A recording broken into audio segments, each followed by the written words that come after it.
Well, the Elefant video is almost ready for rollout, and the ice machine continues its relentless campaign against my voiceovers.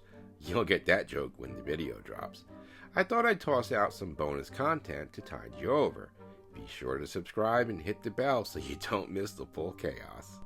I'm modeling my Jagdtiger with some missing fenders, and to get it right, I've been digging through some historical photos to see what's actually left behind when those fenders fall off out in the field.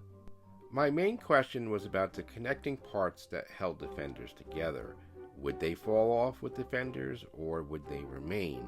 It's not a huge detail, but I was curious, so I dug into my historical photos to find the answer. I couldn't find any evidence whatsoever of them remaining or not remaining, so they're not going to remain on my model.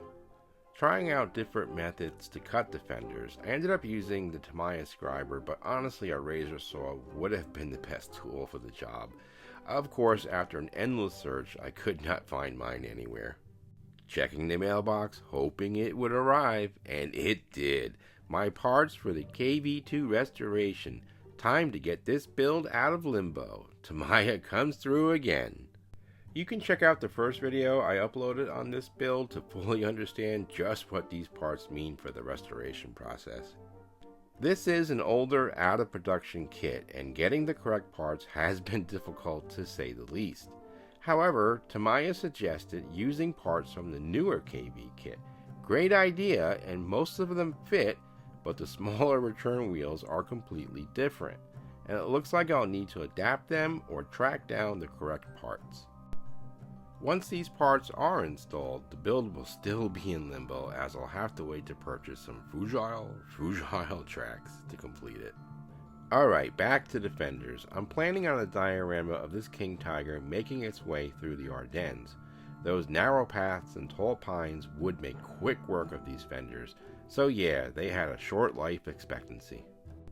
It's been a while since I tried this method, so I was glad to have a few spare fenders to practice on. Using a candle to heat the hobby blade and melt the plastic actually works pretty well, but I totally forgot to thin the plastic first.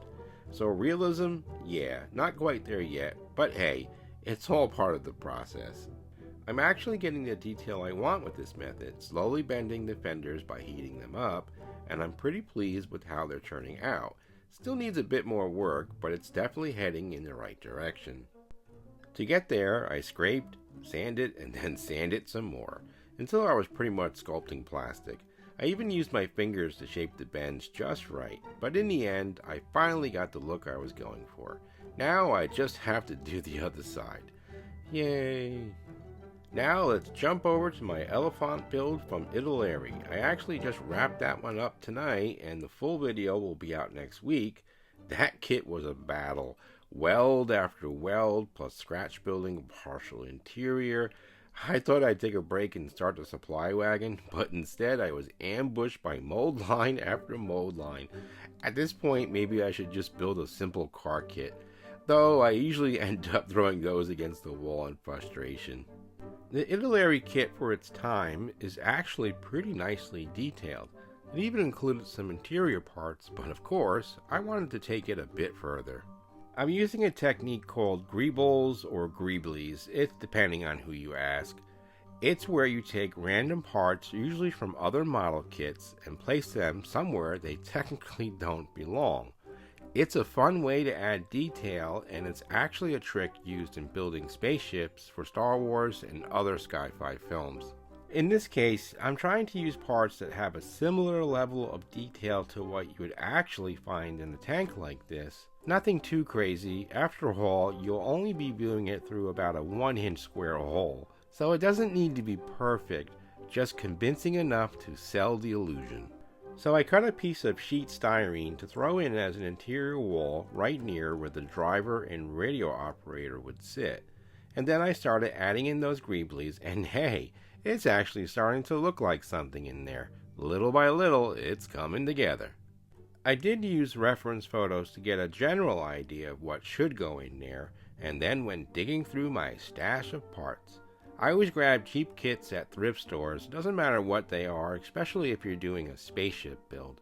Speaking of which, I actually did one recently, and you can check out that video above. Still need to paint that one, it's on the list, right after I clear out a few of these builds first. I felt like it just needed a few more parts to really sell the illusion, and look at what we've got now. That turned out awesome. It's always cool when a bunch of random bits come together and actually work.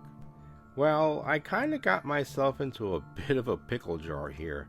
Now I actually have to paint this thing. My airbrush is currently on strike, so I'm gonna mask off the area real quick and hit it with a trusty rattle can instead. Gotta keep the momentum going. Is the illusion sold? I think so. I'm actually super happy I took the time to do this. Totally worth it. Now when it comes time to paint the exterior, I'll just mask off the open hatches, and that engine grating, I think we'll be okay. Any overspray, no one's gonna see that anyway, right?